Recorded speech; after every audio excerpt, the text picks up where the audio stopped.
Di kesalahan tadi Ustaz ya. Ini tema pada malam hari ini Ustaz adalah menjadi pemuda yang produktif di masa muda.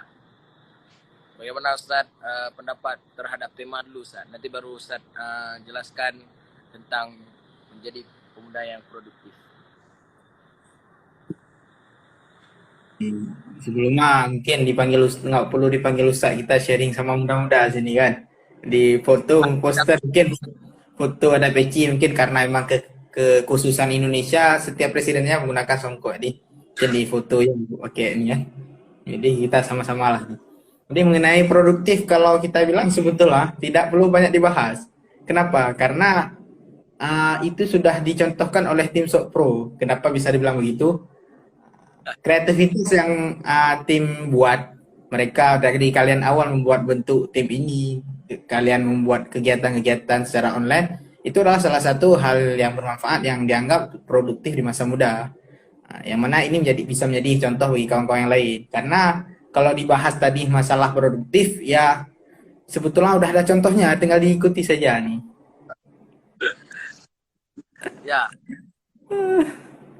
Ustaz kan kami lah.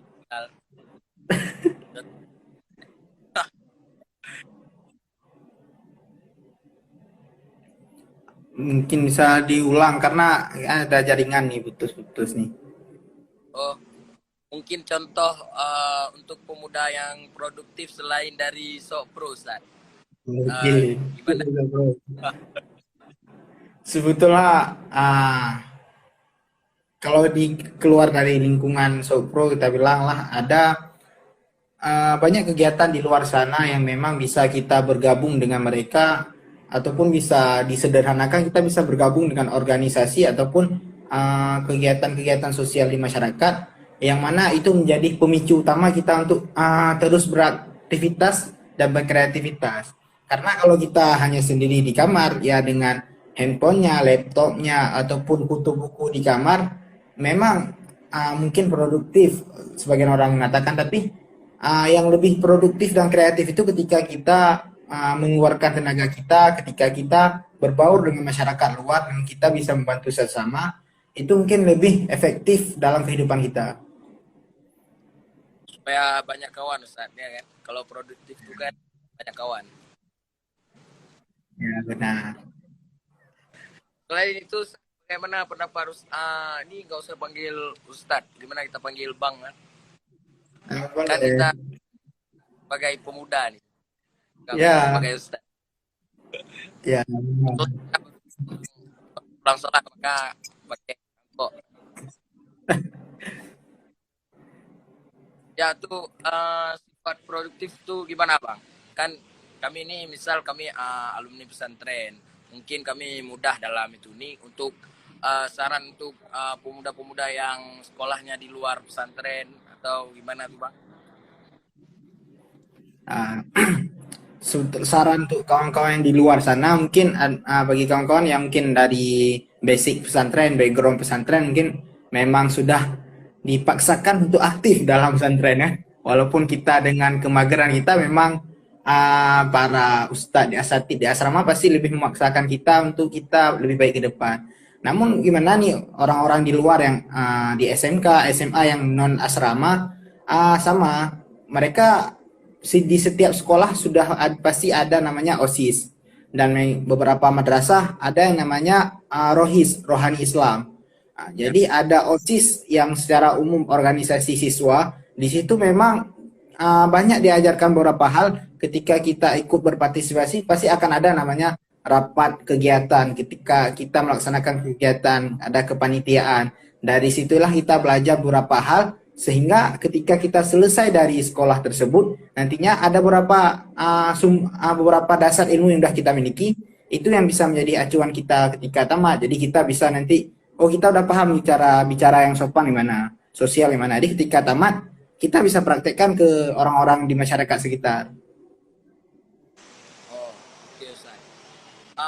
Ini kan sekarang kan kalau kita lihat pemuda-pemuda di era sekarang kan banyak misal yang pemuda asik dengan game, asik dengan pacar atau ya begitu begitulah Ustaz, ya kan.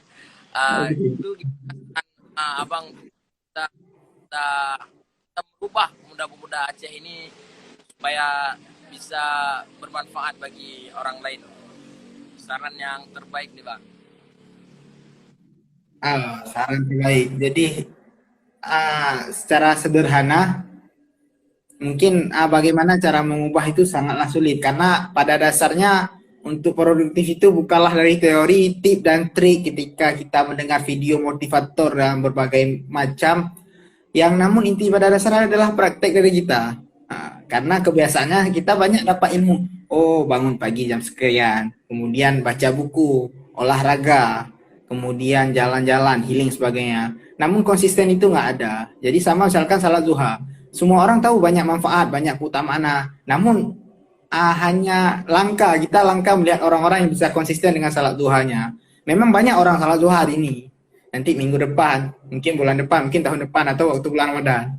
Jadi inti dari produktif itu adalah nanti akan kita bahas ada ciri-cirinya. Itu penting kita konsisten ini yang perlu kita tanamkan dalam diri. Ini kami silakan aja bang, abang untuk menjelaskan bagaimana produktif, ciri-cirinya bagaimana supaya menghemat waktu juga ya bang. Oke. Jadi sebetulnya yang menjadi motivasi contoh awal nih kembali ke para tim Sopro, mungkin Bang Alif, Bang Nopal dan kawan-kawan. Dan kita lihat contoh yang lebih dewasa mungkin ketika kita baru tamat pesantren mungkin akan ada contoh lebih dewasanya lagi. Yaitu misalkan kalian bisa lihat dari komisaris Sopro sendiri, yaitu Abang Dari Zafrian, yang mana beliau aktif di kampusnya dari pagi hingga sore, dan dari ketika malam pun beliau tetap setia dengan menatap laptopnya untuk menghasilkan karya-karya baru.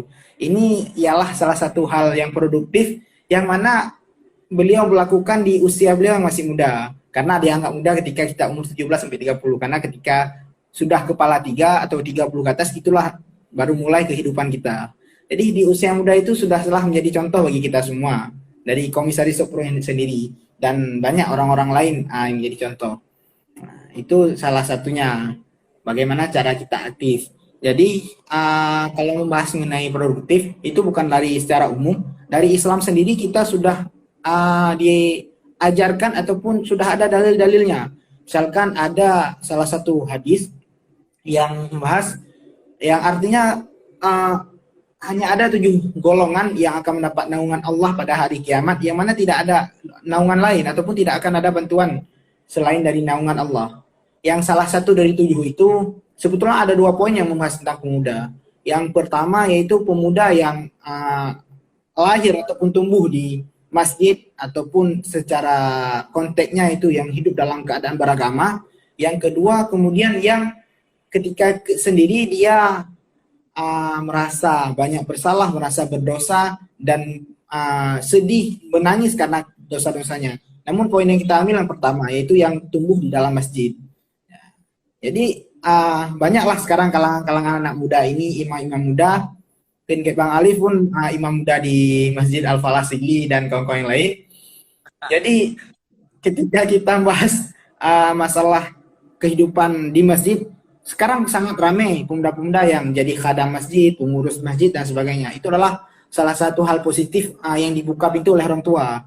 Karena sebelum-sebelumnya 5 tahun yang lalu anak muda sangat sulit untuk masuk sebagai pengurus masjid, imam masjid ataupun sebagainya. Sehingga anak muda akan minder, alah ngapain ke masjid?